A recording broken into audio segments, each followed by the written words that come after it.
aming congressman na nabanggit and wala tayong sinasanto dito. So kung may senador na babanggit, so be it. We have to get to the bottom of all of this. We need a national reset. Dapat lumabas lahat ng katotohanan. But that doesn't mean na yung most guilty, yung mga guilty, lahat ng involved dito ay hindi dapat ma-expose at dapat parusahan. Ang problema nga, may gumugulo. At kung ikaw ang mastermind, guguluhin mo. Magandang araw po sa inyo mga banateras. Ako po si Banat Girl. Ito po mga banateras, panoorin natin ito at sabay-sabay po tayong mag-react sa comment section. Alright, panoorin na po natin ito mga banateras. Mag-comment po kayo sa comment section at huwag po ninyong kalimutan mag-subscribe, i-like at i-share ang ating video. I am not Filipino for nothing. Mahalin po natin ang Pilipinas. Ito na po. Gusto kong bigyan ng komentaryo. Ito ay post ni Pagtanggol Valiente. Tinagpa niya si Martin Romualdez, Saldico, etc. etc. Mga totoong destabilizers ng Pilipinas, binabantayan kayo ng taong bayan. Kung si Mon Tulfo may listahan ng destabilizers, eto merong anong pinagkaiba? Tatandaan po natin, yung pinagbibintangan ni Mon Tulfo ay wala pong koneksyon sa flood control. Yung listahan ni Mon Tulfo, walang access sa pera ng gobyerno. Yung pinagbibintangan ni Mon Tulfo, walang access makagawa ng ghost projects. Etong listahan na ito ang totoong magde-destabilize ng Pilipinas. Bakit? Talagang masisira ang Pilipinas dito. Magigiba tayo. Hindi lang Pilipinas masisira, magigiba yung institusyon ng Pilipinas dahil sa mga ito. Why? They are in power. They have the access doon sa pera at kapangyarihan. Unlike yung kay Mon Tulfo, mas malabong mangyari. Pero ito totoo. Some of them may direct access sa pera. O tingnan natin. Ferdinand Marcos, yes. Lisa Araneta, in one click. Pag sinabi nilang ganito gawin sa pera, ganito, ganyan ang gawin. Kaya. Even more powerful, in my opinion, si Lisa. Ang dali utuin weak nga yung presidente. Pag kinalampag yan sa pagtulog, tong si Bongbong, ni Lisa gagawin. Sandro Marcos. Sandro is not innocent. Isipin mo, grabe ang nakawan sa Congress. 3 taon nakalipas. Kasama mo yung tsuhin mong nagnanakaw, wala kang alam. Congressman ka, wala kang alam. Martin Romualdez, of course, alangan namang DPWH lang. Alangan naman yung mga contractor lang. Alang naman si Saldico lang. Hindi alam ni Martin? Ganong kalinis si Martin? I don't think so. Julian Romualdez, Saldico, yes. Boying at John Vic, itong dalawang tong magkapatid.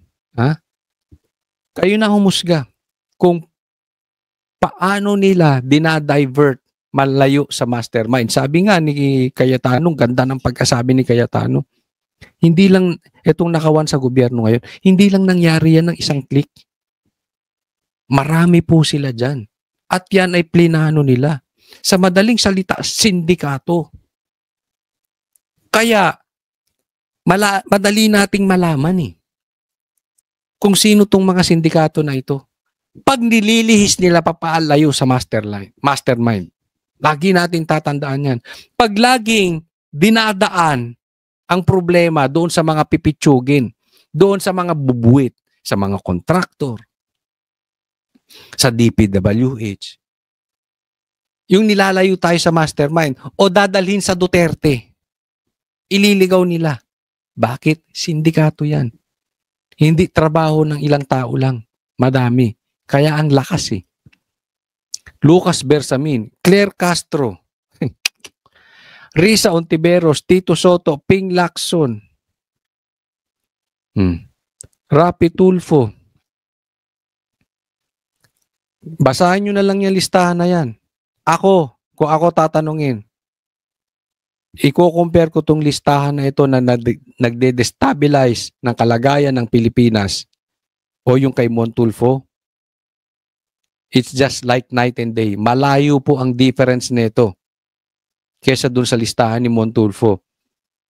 Dahil yung mga yun wala namang ninakaw. Yun namang mga yun, listahan niya wala namang ginagawang ikababagsak ng Pilipinas. Meron ba silang ginawa para magutom tayong mga Pilipino? Kaya ba nilang gawin yun? Wala. Ito mga nandito. Posible ba na kaya tayong gutumin? Posible bang nakawin nila? Posible. Posible bang hawak nila ang ekonomiya natin? Posible. Yung listahan ni Mon, malabo. Kaya bang mag-declare ng martial law nun? Hindi. Oh. May access ba sa mga proyekto? Wala. Ito, meron. At iba pang congressman at personalidad na nakinabang sa korupsyon. Sila ang totoong destabilizers ng gobyerno at ang kanilang krimen ay economic sabotage, plunder at crime against humanity dahil sa massive corruption sa flood control funds na pumatay ng daang-daang Pilipino at kailangan ng makulong silang lahat ASAP. Kayo na ang magdagdag sa listahan na ito.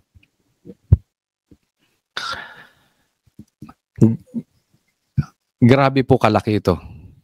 Kaya nga sabi ko, tayo po ay magsama-sama sa rally. Let's just do it legally. No, pagpatuloy po natin ang pagsigaw, wag po tayong matatakot dahil yan po ang kanilang isa sa panlaban. Pananakot. Kitang-kita naman natin, even yung mga politikong matutino, kitang-kita naman nila na umabuso itong sindikato ng mga nakaupo. Tingnan nyo po itong next. Dito pa lang makikita natin na talaga pong hawak nila ang kaba ng nakawan. Ito po basahin ko. Okay? Sabi, 106 days since the 118 billion flood anomaly was exposed. In 106 days, 0 arrest. Diba? And counting. Alam nyo kung bakit? Ito ay isang patunay na sindikato po itong kalaban natin sa flood control projects at saka sa mga ghost projects. Ibig sabihin, kontrolado nila yung investigasyon.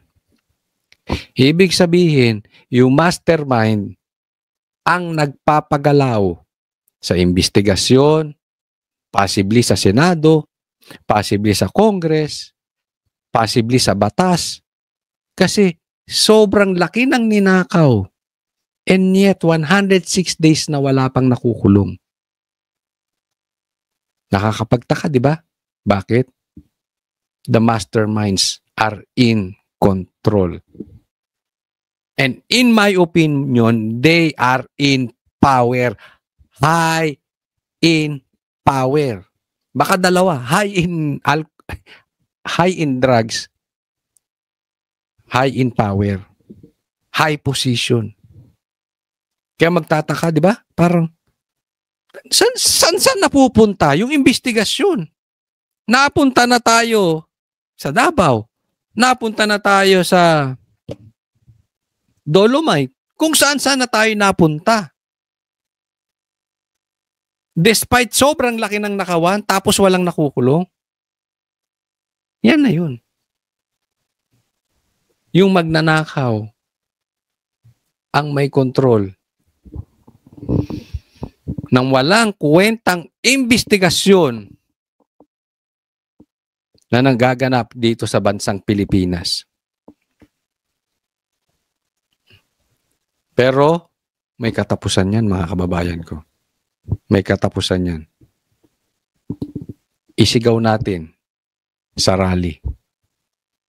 Sabayan natin ang panalangin na manaig ang hustisya. Gagalitin ko muna kayo. Pag-usapan nito natin itong kagagahan ni Claire. Basahin po natin.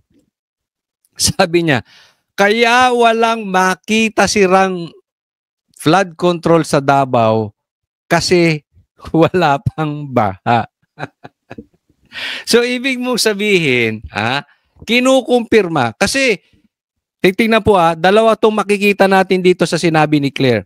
Kaya walang nakitang sirang flood control. Ibig sabihin, maayos lahat yung flood control. Okay? Kasi wala pang baha. So, ibig sabihin, una, walang ghost projects. Kasi kung may ghost projects, may baha. Diba? So, pag tiningnan po nating mabuti, itong sinasabi ni Claire, siya mismo kinukumpirma niya, ay, malinis ang Davao. Walang sira. So, maaayos. Kasi, hindi na bang pwede na, parang sinabi mo natin na, kaya nga nagbabaha dahil may ghost projects. Kaya nga nagbabaha, kaya nga nasisira yung mga flood control projects ay dahil substandard. Gusto niya magkabaha. Kaya nga walang baha Ibig sabihin, maayos yung pagkagawa ng mga flood control projects. At hindi lang maayos, walang ghost projects. Naiintindihan po natin, ang gulong kausap nito si Claire. Alam mo, Claire, totoo bang sinabi mo ito? Kasi parang hindi ito talaga karapat dapat sabihin ng isang abogada. Lalong-lalo na isang member ng PCO. Parang ang labo talaga. Parang, ako yung nagtatanong. Totoo ba to? Totoo ba to, Claire? Na sinabi mo? Pero sabi ko, ganito na ba talaga kagaga to si Claire? Ganito na siya talaga katanga? Kasi hindi mo kailangan maging abogada para hindi mo maintindihan yung ganito. Kaya tayo nagkakabaha. Dahil sa palpak na flood control projects? Dahil sa ghost projects? Dahil siguro ito sa kakatanggol niya kay Bongbong Marcos, hirap na siya kasi meron din naman tayo nakakausap na mga na mga vlogger sa kabila. hirap na sila daw ipagtanggol ito si Bongbong Marcos. Kung yung vlogger hirap na hirap ipagtanggol si Bongbong Marcos, mas lalo na to si Claire. Ibig sabihin, kung si Claire nga hirap na hirap, mas lalo na yung mga vloggers. Diba? Isipin mo, abogada to? Pambihira. Nagkakalat na po ito. This is not a minor mistake from Claire. Kung totoo itong sinabi niya, sobra-sobra na ito. Sabi niya, dapat bahain para malaman ng mga nag-iimbestiga. Gaga talaga. Sino ang nasa matinong kaisipan na iwiwish mo na bahain ang isang syudad? Alam mo, kahit galit tayo kay Bongbong Marcos, ayaw naming bahain ang Ilocos Norte. Sama ko naman nun. Ibig sabihin, okay lang, sige. May malunod sa Davao, may malunod sa Ilocos Norte kasi kalaban mo. Hindi ka naniniwala doon sa nagpapatakbo na politiko doon sa lugar na yon? Hayaan na nating may mamatay. Parang ganito sinasabi ni Claire Para mas gusto niya pang bahain. Para malaman ng mga nag-iimbestiga. Hindi po kailangan yun. Madali namang makita kung ghost projects Kumuha ng pera pero walang naitatayo. At yung natatayo, makikita mo naman kung substandard talaga. Alam na mga engineers yan. So kung may kasama silang mga engineers, dapat naman kung sila'y nag-iimbestiga, no? Pero ito talaga si Claire parang wala na sa ayos yung mga sinasabi. Napanood nyo ba yung isang video na na meron siyang tinatanong, hindi about BP Sara. Pero pag si BP Sara ang tinanong sa kanya, meron siyang alam. Pero pag ang tinanong patungkol kay Bongbong Marcos, wala siyang alam. Wala siyang maisagot. Hindi ko nga alam kung ito si Claire ay spokesperson ni BP Sara o spokesperson ni BBM. Wala siyang alam kay Bongbong Marcos. Ang alam nito puro Duterte. Hindi ko alam kung, hindi ba nahihiya yung mga kamag-anak nito si Claire? Kahit yung mga kaeskwelahan niya, mga kapwa niya abogada, hindi kaya nahihiya na dito sa taong ito. So Claire, pakisagot. Etong katangahang statement na ito, totoo bang sinabi mo? O imbento lang? Dahil talaga, sobrang tanga. Isa ito sa pinaka-tangang statement ni Claire. No, next po. Galing from one tanga, let's go to another katangahan. Tingnan po natin. Ang sabi ni Boying Remulla, I have a copy. Pinanindigan ni Ombudsman Boying Remulla na may arrest warrant nang inilabas ang ICC laban kay Senator Bato de la Rosa. Ayon kay Remulla, may kopya na umano siya ng arrest warrant pero hindi pa ito opisyal. Nasa telepono ko, pambis. Pero hindi yan official copy. Dadaan yan sa proper channels para ma-implement yan. Alam mo, grabe ito si Boying. Kinumpirma. Natatandaan po natin. Huwag pong kalimutan, kinumpirma ng DOJ, ng DFA, ng ICC mismo. Walang nilalabas na arrest warrant kay Bato. Pero si Boying, meron. Akalain mo. Yung mismong spokesperson ng ICC, walang alam. Yung mga ahensya ng Pilipinas, walang alam. Pero si Boying, meron sa telepono niya. Grabe, no? Ganyang katindi. So ako talaga, ano pang maiisip mo kay Boying? Empleyado ito. Hindi ko alam kung pwede kang ombudsman ng Pilipinas and at the same time, empleyado ng ICC. Kasi isipin ninyo, nilagpasan niya yung DFA, nilagpasan niya yung DOJ. Wala silang alam. Si Boying may alam. Binastos yung ahensya ng Pilipinas, pero meron silang personal connection with Boying. Bamat hindi po ito? At nasa phone niya. Para pala ito yung mga warrant of arrest ni Torre. May pinagkapareha sila. Dahil maalala nyo yung warrant of arrest na ginawa dito kay Pastor Kibuloy. Diba? Wala naman 16 days, pero wala yung pangalan ni Pastor Kibuloy dun sa warrant. At nag-search sila for 16 days kahit walang search warrant. Ganun po katindi. So, parehas. Sa bagay, iisa kulay ni Boying tsaka ni Torre. No? Halos magkamukha na nga sila eh. Pero ganito po, binabastos ang konstitusyon natin. Ang warrant nasa cellphone lang. Paano nyo titingnan yung mabuti? Calling all lawyers. Hindi po tayo abogado, hindi po tayo nagmamagaling dito. Pero ombudsman to. Bakit tayo nagpapasakop sa ICC kung gumagana ang ating batas? Gumagana ang ating konstitusyon. Ombudsman eh. So ibig sabihin kaya may ombudsman, gumagana ang hustisya sa Pilipinas. So walang karapatan ng ICC. It's simple as that. Ang ICC papasok lang kung wala ng hustisya ang nangyayari sa Pilipinas. Binabastos ng batas, binabastos ng konstitusyon. Eh, sino bumabastos sa batas natin? Eh, di yung Mr. Bendalo. Yung dalawang Mr. Bendalo brothers na si Tulfo at ito si Boying. May ombudsman ka. Tapos, meron kang komunikasyon na ganyan sa ICC na walang nakakaalam kung hindi ikaw lang.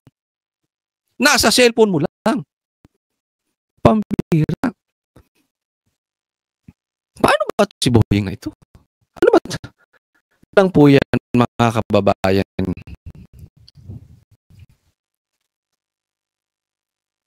Kung ako tatanungin nyo, ito ay paglilihis lang ni Boying sa mastermind. In my opinion, kaya lang niya ginugulo itong kwento na ito. Dahil grabe na po. Tatandaan po natin magrarally na po. 16, 17, 18.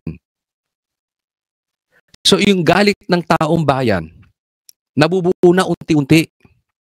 Tapos nadagdagan pa tayo ng panibagong bagyo. Marami na namang pinsala. So ito si Boying, nililihis tayo sa usapin ng mastermind. Isang another diversion. In my opinion, itong ginagawa ni Boying. Alam nyo, hindi lang niya ito first time ginawa.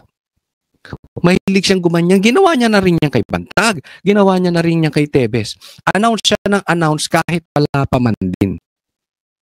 In-announce niya na papauwi na si Tebes. Diba? It took him years bago niya napauwi. If I'm not mistaken, months. Diba? To the very least, months. Announce na siya ng announce pa man din. It is as if, kaya siya nag-a-announce, bukod doon sa motibo niya, dalawang motibo niyan.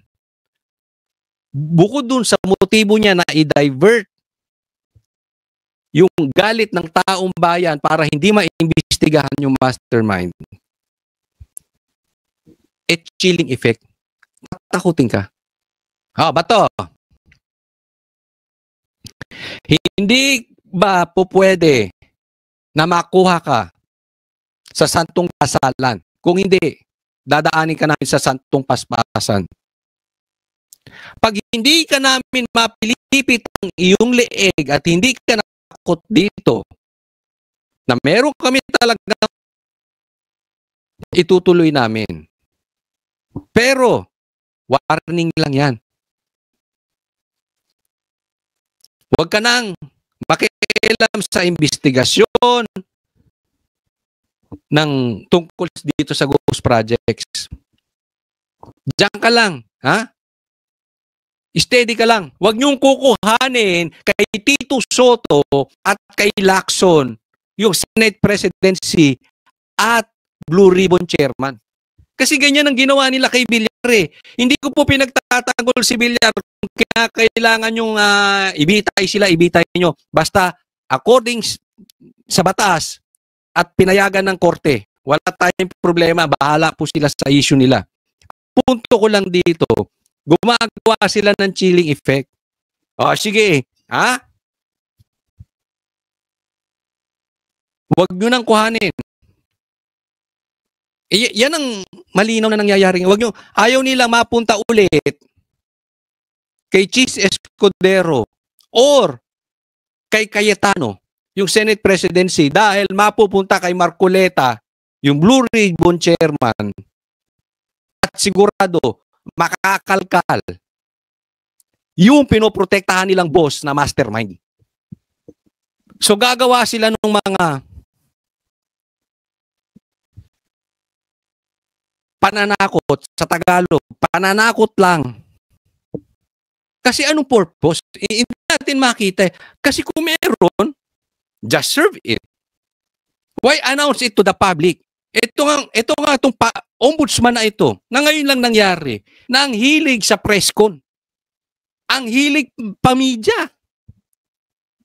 Anong purpose mo? Wala pa naman, nasa cellphone mo. Sige, let's assume na sa cellphone mo nga.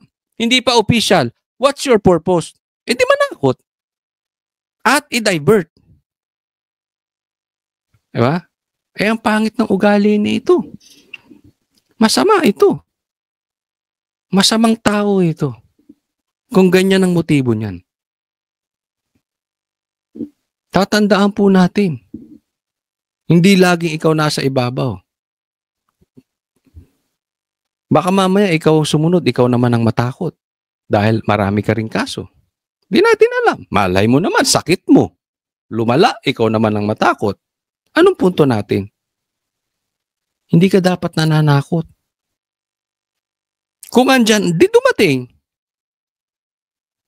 Kung wala, bakit ka punta ng punta sa publiko? Mag-a-announce, wala naman. Ngayon, kung meron, ba't di mo ilabas? Ipakita mo. Kaysa para kang bakla na chismoso. Para kang baklang artista vlogger.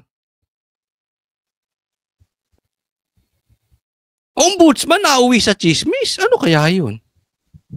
O ito, tingnan po natin. O ito, pag-usapan natin itong warrant of arrest ni Bato. Absent sa sesyon ng Senado ngayong araw si Senador Bato de la Rosa. Inaabangan pa naman siya matapos sabihin ng Ombudsman na may warrant of arrest umano para sa kanya ang International Criminal Court o ICC. Ayon sa kanyang staff, walang pasabi si de la Rosa kung bakit hindi pumasok. Alam ko kung asan si Bato. Nandito, nagtatago sa akin. Kinakanlong ko. Okay, sobrang gagangan nyo na pag naniwala pa yan si Claire. O sobrang gago mo na, Boying, kung naniwala ka doon. Ay, si Cotsoli nagkakanlong ng ano.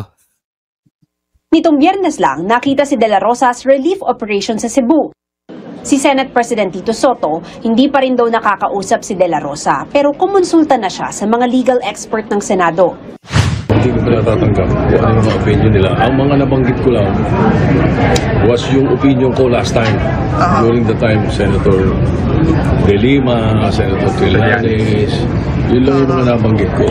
Yung mga positioning namin. Ito ngayon hinihingin ko sa legal.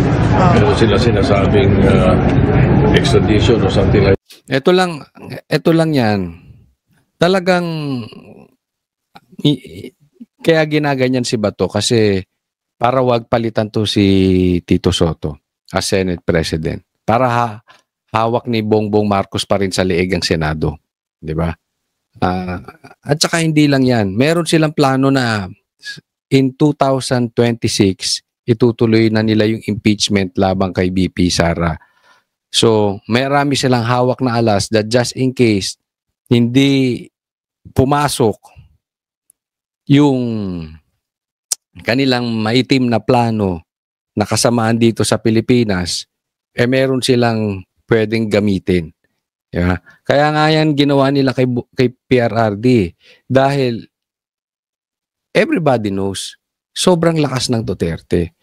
So pag delikado po sila pag andi dito si PRRD dahil nga yung pagmamahal ng taong bayan na kay PRRD. Hindi ko lang, wala pa. Di ba sinasabit sa akin? Pero mariing sinabi ni Soto, hindi dapat maaresto sa loob ng Senate building ang sino mang senador. Lalo na pag nagsesesyon. Yun ang pinakabawal sa lahat, di ba? Habang nagsesesyon, may darating, arestuin yung senador. Hindi ko ipapayag. Kahit sino pa yan. Si Senate President Pro Tempore Ping Lacson, na tulad ni De La Rosa ay nagsilbing PNP chief, tinawagan na rin ang kapwa-senador. He was not picking up, and the following morning I noticed na meron siyang missed call sa akin. So I hope we can talk just to give him some advice, no. Hindi para magtago, kundi para how to go about facing criminal charges. Nasangkot na rin noon sa kaso si Lacson na nagtago pa abroad hanggang tuluyang madismiss ang kaso. Pero ani Lacson, iba ang kaso ni De La Rosa. In my case, kasi local courts, applicable yung Tulyaw versus Miranda. Even if the respondent is not under jurisdiction, legal jurisdiction of the courts, pwede pa rin mag-file ng mga pleadings. In this case, it won't apply. So hindi under. Dito pa lang kita nila natin, no? Pwedeng tama ang sinasabi ni Lacson pero pwedeng hindi. Pero pagdating talaga sa minority, sabihin na lang natin sa Duterte Block, ang bilis nila maging judgmental. Isipin mo, okay, halimbawa na lang, ang pupulutin ng ICC, si Tito Soto, ganyan kaya magiging reaction nila? I'm sure hindi. Ipagtatanggol nila ng ipagtatanggol. Kaya hindi na tayo natapos sa politika eh. Dahil wala nang ginawa ang administrasyon ni Bongbong Marcos. Simula't simula pa lang, ang kanilang main project is for 2028 election. Hindi na makabalik ang Duterte. As we get closer to 2028, lumalabas na yan, no? Lumalabas na yung salita na yan. Hindi dapat manalo si BP Sara, hindi dapat makabalik ang Duterte. Yan na po ang lumalabas sa Pinklawan. And the Pinks and Bongbong Marcos are supporting each other. Kaya wala po mangyayari sa bayan natin kung hindi puro pamumulitika. Hindi andar.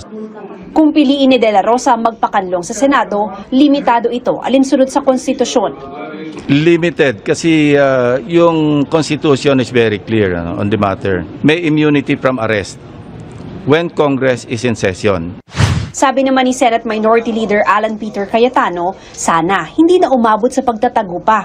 At dapat daw, korte ang magdesisyon kung pwede bang ipaaresto si De La Rosa sa bisa ng ICC warrant.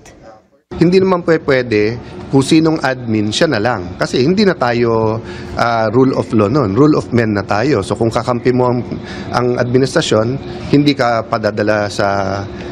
extradite o padadala sa international criminal. Pagkalaban mo, padadala ka. Yun, ito nagiging problema. Dapat, mag-iingat po tayo dito. Whether you are pink, whether you are blue, whether you are green, whether you are white, whether you are DDS, whether you are red. Hindi po dapat merong ibang mangingibabaw na batas. Dapat lahat po dadaan sa korte. Napakaliwanag po niyan. Dapat yun ang mangyari. Kaya nga po sinasabi, yung nangyari kay PRRD is kidnapping. Dahil kahit may karapatan ng ICI, di ba? Meron nagsasabi walang karapatan, ay ang ICC, may karapatan ng ICC, walang karapatan ng ICC. Sino ang maghuhusga kung may karapatan ang ICC o wala? Korte. Yan yung sinasabi ni Cayetano. Pagkaalyado ni Bongbong, hindi pwedeng ipadala sa ICC. Pagkaalyado ng Duterte, ipapadala sa ICC.